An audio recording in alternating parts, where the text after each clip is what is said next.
Data warehouse usage. So, usage data warehouse. Data warehouses are used for analytical purposes and business reporting.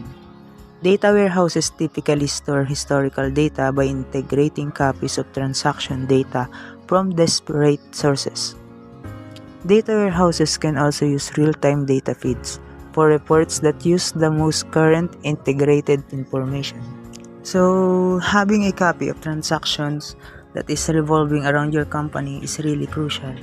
I think so that we need to give importance to this kind of papers because it serves as a copy whenever some problems may occur, especially about money and products in the future. 3 kinds of data warehouse applications. First, information processing.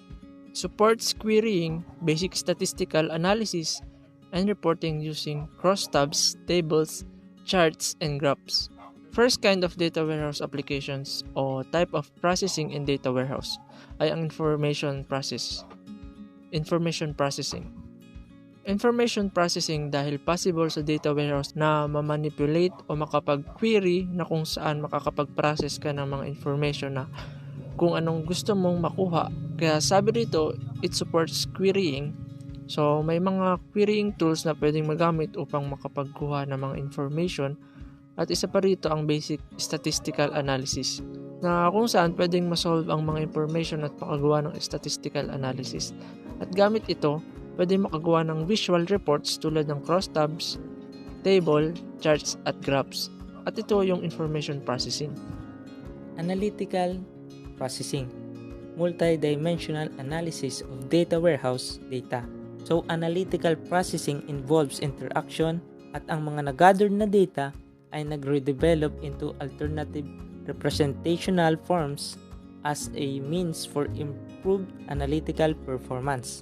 Next is supports basic OLAP operation, slice dice, drilling, pivoting. OLAP is online analytical processing is an engine that provides an infrastructure for ad hoc queries and multidimensional analysis. So, data mining gives knowledge discovery from hidden patterns.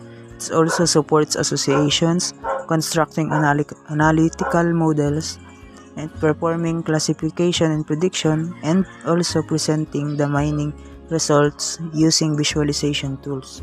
So, data mining is not just gathering data, but also has its own specification in terms of associations, analytical models, and many more. We better need to consider learn it for us to become more aware in mining data. Data warehouse implementation. Data warehouse implementation. Data warehouse implementation is a sequence of actions performed to build a functional data warehouse based on the requirements. It encompasses activities such as planning, acquiring required data, analyzing data, and carrying out business operations. Also, major components such as data models, ETLs, OLTP, and so forth must be defined. Let's go through the steps in details. As you can see in the image, data warehouse implementation steps. So, requirements, analysis and capacity planning, hardware integration, modeling, physical modeling, sources, ETL, populate the data warehouse, user application, roll out the warehouse and applications. Data warehouse implementation steps. Number 1, requirements analysis and capacity planning. So, the first process in data warehousing involves defining enterprise needs, defining architectures, carrying out capacity planning, and selecting the hardware and software tools.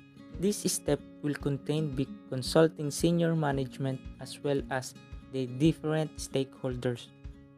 So the purpose of the phase is to define the criteria for the successful implementation of the data warehouse, the requirements for analysis and reporting as well as hardware, software, testing, implementation, and training of users should be specified. Number 2 is hardware integration. Once the hardware and software has been selected, they require to be put by integrating the servers, the storage methods, and the user software tools. When we say integrating, it means that we need to breaking down to pieces or simply separate the servers and other computer stuffs, including the software, so that we can easily manipulate the different information that we need to put or gather accurately. Third, modeling. Modeling is a significant stage that involves designing the warehouse schema and views. This may contain using a modeling tool if the data warehouse are sophisticated. Third step ng pag-implement ng data warehouse ay modeling. Modeling is significant stage dahil nga dito gagawa ng anong design ang gagawin sa isang data warehouse dahil dito mapapakita kung paano iikot o gagalaw ang mga data na na-store at paano ito magkakaroon ng quality data. Number 4. Physical modeling.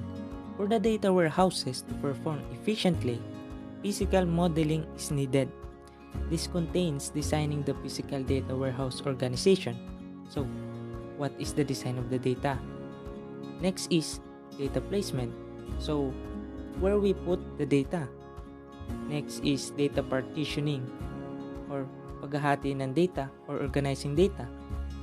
Next is deciding on access techniques. So, how do we access? And indexing. Sources. It is the information for the data warehouse is likely to come from several data sources. This step contains identifying and connecting the sources using the gateway, ODBC drives, or another wrapper. So, using the sources, we can easily detect or track information for the data warehouses. ETL. The data from source system will require to go through an ETL phase. The process of designing and implementing the ETL phase may contain defining a suitable ETL tool vendors and purchasing and implementing the tools. This may contains customize the tool to suit the need of the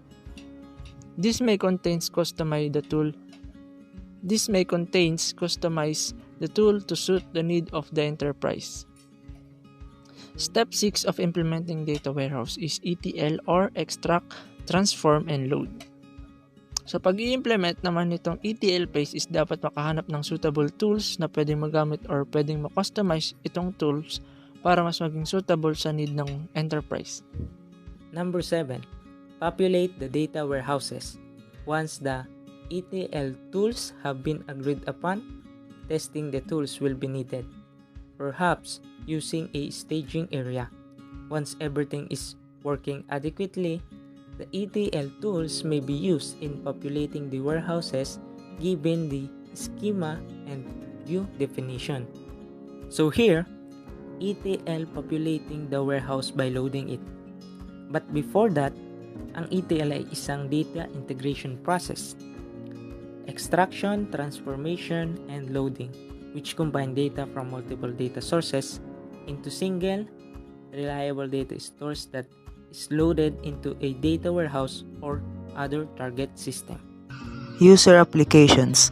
For the data warehouses to be helpful, there must be end-user applications. This step contains designing and implementing applications required by the end users. As you all know, an end user is a person or other entity that consumes or makes use of the goods or services produced by businesses. In this way, an end user may differ from a customer in terms since the entity or person that buys a product or service may not be the one who actually uses it. So, we need to consider the use of having an end user to become more convenient in our data warehouse. 9. Roll out the warehouse and applications. Once the data warehouse has been populated and the end client applications tested, the warehouse system and the operations may be rolled out for the user's community use. After matapos lahat ng step, at last step ay roll out the warehouse and application. After ng test ng data warehouse, pwede na itong actual na pagganahin at gamitin ng user. At ito ang mga step ng pag-implement ng data warehouse.